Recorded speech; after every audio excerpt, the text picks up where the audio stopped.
Good morning everyone. आज हमारा अध्ययन का विषय है मास्लो तथा हर्ज़बर्ग की विचारधाराओं में अंतर, difference between Maslow's and Herzberg's theory. यहाँ पे अंतर का आधार एसिस ऑफ डिफरेंस, तो यहाँ पे 1 से लेकर 10 अंतर का आधार दे रखा है। हम देखेंगे इन बिंदुओं को। तो यहाँ पे सबसे पहले जो अंतर का आधार है वह है आधार, यानी बेसिस। तो मास्लो की जो विचारधारा है वह मानवीय आवश्यकताओं की क्रमबद्धता पर आधारित है। हमने लास्ट वीडियो में जाना था कि मास्लो की जो आवश्यकता है वो क्या है, आवश्यकताओं का सीक्वेंस में दिया था, हायरार्की, इसके अंतर्गत क्या हुआ था, इसको हम सीक्वेंस दिया था जिसमें आवश्यकता जो 5 जो आवश्यकताएँ थी उसमें पहली जो आवश्यकता थी साइकोलॉजिकल नीड्स, फिर दूसरी सिक्योरिटी नीड्स, फिर थर्ड था सिक्योरिटी को हम सेफ्टी भी कह सकते हैं, सुरक्षात्मक, फिर थर्ड सोशल नीड्स, सामाजिक आवश्यकता है, फिर सेल्फ स्टीम नीड्स, फिर लास्ट थी सेल्फ एक्चुअलाइजेशन नीड्स। तो इस प्रकार हमने जाना था कि जो क्रम था वो इस प्रकार था।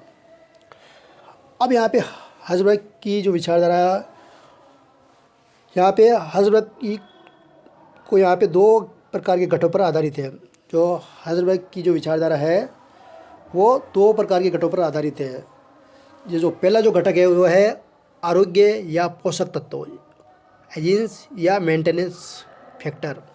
अब इसके अंतर्गत क्या क्या आता है, इसके अंतर्गत आता है कि संस्था की नीतियाँ, कंपनीज पॉलिसी या संस्था का प्रशासन, कंपनीज एडमिनिस्ट्रेशन, कार्य दशाएँ, वर्क कंडीशन, कार्य सुरक्षा, जॉब सिक्योरिटी, सैलरी, वेतन। इसके अलावा इसमें आता है अधिकारियों जो सहकर्मी तथा अधीनस्थ में पारस्परिक संबंध, इंटरपर्सनल रिलेशन विथ कोवर्कर्स या सबऑर्डिनेट्स। तो ये तो जो हर्ज़बर्ग की जो विचारधारा है उसमें जो पहला घटक है उसके अंतर्गत जो हाइजीन फैक्टर्स या आरोग्य या पोषक तत्व है। अब तो दूसरा घटक है हर्ज़बर्ग की विचारधारा का, वो है अभिप्रेरक या संतोषदायी तत्व, मोटिवेटर्स। अब इसके अंतर्गत कौन कौन से आते हैं, इसके अंतर्गत जो बिंदु आते हैं वो है उपलब्धियाँ, अचीवमेंट्स, फिर इसके बाद में उत्तरदायित्व, रेस्पॉन्सिबिलिटी, फिर व्यक्तिगत उन्नति के अवसर, पर्सनल ग्रोथ, अपॉर्चुनिटीज़, फिर कार्य की प्रकृति यानी वर्क्स इटसेल्फ इत्यादि। इसके अंतर्गत जो हर्ज़बर्ग की विचारधारा है उसमें जो सेकंड घटक या तत्व है उसमें है। तो हमने यहाँ पे जाना कि जो हर्ज़बर्ग है की विचारधारा है उसमें वो 2 घटों पर आधारित है, 2 तत्व पर आधारित है। उसमें फर्स्ट था आरोग्य या पोषक तत्व, हाइजीन या मेंटेनेंस फैक्टर। दूसरा था आपके अभिप्रेरक या संतोषदायी तत्व, मोटिवेटर्स। तो इस प्रकार ये पहला जो कारण है आधार का बेसिस हमने जाना। अब दूसरा जो है अंतर मास्लो की विचारधारा या हर्ज़बर्ग की विचारधारा वो है आवश्यकता अनुक्रम। तो इसके अंतर्गत मास्लो ने जो दूसरा जो अंतर का आधार है नीड हायरार्की के अंतर्गत मास्लो की विचारधारा क्या है, आवश्यकता को उस क्रम में रखा है जिसमें वह उत्पन्न होती है। Okay, Maslow has placed human needs in hierarchy in which the needs arise. जबकि हम हर्ज़बर्ग की विचारधारा का विचार देखते हैं तो उसमें आवश्यकताओं को क्रमबद्ध नहीं किया गया है। तो यहाँ पे आवश्यकता अनुक्रम किसमें किया गया है, मास्लो की, जबकि हर्ज़बर्ग की विचारधारा में आवश्यकताओं को क्रमबद्ध नहीं किया गया है। तो यहाँ पे हर्ज़बर्ग में जो needs hierarchy has not been spelled out in this theory. तो ये दूसरा कारण हो गया। तो एक बार वापस देख लीजिएगा दूसरा कारण क्या है, दूसरा आवश्यकता अनुक्रम है। तो यहाँ पे जो मास्लो की विचारधारा है उसको आवश्यकता को उस क्रम में रखा गया है जिसमें उत्पन्न होती है। जो हमने पिछले वो 5 जो जो आवश्यकता थी क्रम से वो हमने जाना था, तो वहाँ पे उसमें रखा गया है। इसमें किस में है, आवश्यकता अनुक्रम किस में रखा गया है, मास्लो की विचारधारा में, जबकि हर्ज़बर्ग की विचारधारा में आवश्यकता को क्रमबद्ध नहीं किया गया है। तीसरा कारण है प्रकृति यानी नेचर। तो ये जो मास्लो की विचारधारा हुआ क्या है, वर्णनात्मक है, और जबकि हर्ज़बर्ग की विचारधारा क्या है, निर्णयात्मक है। नेचर क्या है मास्लो का, दिस इज़ डिस्क्रिप्टिव, और यहाँ पे हर्ज़बर्ग का थ्योरी क्या कहती है, दिस इज़ द, ये विचारधारा क्या है, दिस इज़ डिटर्मिनेशन, निर्णयात्मक है। चौथा कारण है सार तत्व। इसके अंतर्गत मास्लो का विचारधारा, उसके अंतर्गत इसका सार ये है कि असंतुष्ट आवश्यकता ही व्यक्ति को कार्य करने के लिए अभिप्रेरित करती है। Essence of this theory is that only the unsatisfied needs motivate the person to do the work. अब यहाँ पे हर्ज़बर्ग की विचारधारा में क्या होता है, जबकि इस विचारधारा का सार ये है कि संतुष्टि या असंतुष्ट आवश्यकता ही व्यक्ति को उच्च निष्पादन के लिए अभिप्रेरित करती है। The essence of this theory is that satisfaction or unsatisfaction need motivate a person for high performance। तो इस प्रकार पांचों जो कारण है वह संकेंद्रण यानी फोकस।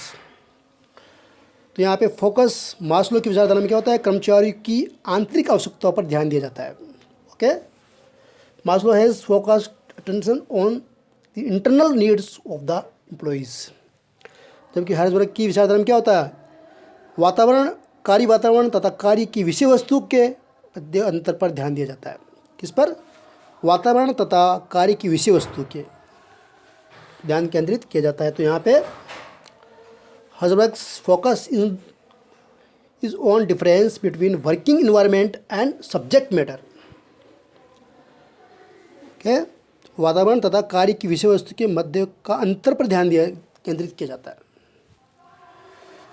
अब नेक्स्ट है अभिप्रेरणा, मोटिवेशन। तो ये मास्लो की विचारधारा क्या कहती है, मास्लो की विचारधारा मानती है कि संतुष्ट आवश्यकताओं की संतुष्टि व्यक्ति को अभिप्रेरित नहीं करती है। क्या कहती है, according to this theory the satisfaction of satisfied need does not satisfy the person. ये विचारधारा ये मानती है कि संतुष्ट आवश्यकताओं की संतुष्टि व्यक्ति को अभिप्रेरित नहीं करती है, जबकि हर्ज़बर्ग की विचारधारा क्या कहती है, इस विचारधारा के अनुसार अभिप्रेरक घटक व्यक्ति को सदैव अभिप्रेरित करते हैं। ओके, तो according to this theory the motivating factors always motivate the person. अब नेक्स्ट है प्रयोगात्मक आधार यानी एक्सपेरिमेंटल बेसिस। मास्लो का कोई प्रयोगात्मक आधार नहीं है, अर्थात ये विचारधारा उनके अनुभव एवं अध्ययन पर आधारित है। किसकी, मास्लो की। मास्लो का कोई प्रयोगात्मक आधार साइंटिफिक नहीं है, ये विचारधारा उसके अनुभव एवं अध्ययन पर आधारित है। मास्लो's theory has no experimental base. This theory is based on his experience and study। जबकि हम हर्ज़बर्ग की बात करते हैं तो यहाँ के इस विचारधारा के प्रतिपादन में प्रयोग हुए, इसके अलावा उनसे प्राप्त निष्कर्षों के आधार पर बनाया गया है। तो Herzberg has made the experiments and their conclusions the based on propounding this theory. Okay, next है वैज्ञानिकता यानी साइंटिफिक। ये तार्किक, विवेकपूर्ण एवं अधिक वैज्ञानिक नहीं है। कौन सी है, मास्लो की थ्योरी क्या है, ये तार्किक, विवेकपूर्ण या आर्थिक वैज्ञानिक नहीं है। This is not logical, rational and very scientific. जबकि हम इसकी बात करते हैं हर्ज़बर्ग की, तो इसके अंदर ये अपेक्षाकृत अधिक तार्किक, विवेकपूर्ण, अधिक वैज्ञानिक है। तो यहाँ पे हाइजेनबर्ग के this is comparatively more logical, rational and more scientific. अब यहाँ पे आता है 9वां जो पॉइंट है वो है अभिप्रेरक घटक। तो अंतर का आधार है वो कौन सा है? अभिप्रेरक घटक यानी मोटिवेटिंग फैक्टर्स। तो यहाँ पे ये मास्लो की विचारधारा मानती कि प्रत्येक असंतुष्ट आवश्यकताओं की संतुष्टि व्यक्ति को अभिप्रेरित करती है। According to this theory the satisfaction of each unsatisfied need motivators the person. Okay, अब जबकि हाइजेनबर्ग की विचारधारा में क्या होता है? ये विचारधारा मानती है कि केवल अभिप्रेरक घटक ही अभिप्रेरणा देते हैं, जबकि आरोग्य घटक नहीं, यानी मेंटेनेंस फैक्टर नहीं। इसके अंतर्गत अकॉर्डिंग टू दिस थ्योरी, कौन सी? हाइजेनबर्ग की theory, only the motivating factors providing motivation and not be hygiene factor, यानी हाइजीन का दूसरा नाम है क्या है? Maintenance factors. अब लास्ट है आवश्यकता की संतुष्टि का प्रभाव। तो इसके अंतर्गत मास्लो की विचारधारा के अनुसार जब कोई आवश्यकता एक बार संतुष्ट हो जाती है तो ये भविष्य में विप्रेरक का कार्य बंद कर देती है। According to this theory, when a need is satisfied once that need stop to function the motivators. जब किसमें क्या होता है? हाइजेनबर्ग की विचारधारा में, हाइजेनबर्ग की विचारधारा के अनुसार प्रबंधकों को कर्मचारी को अभिप्रेरित करने के लिए उनकी संतुष्टि पर ध्यान देना आवश्यक है। Whereas according to Heisenberg's theory, the manager should pay attention towards satisfaction of the employees to provide motivation to them। तो इस प्रकार हमने जाना कि मास्लो एवं हाइजेनबर्ग की जो विचारधारा है उसमें जो अंतर कौन कौन से हैं। Thank you.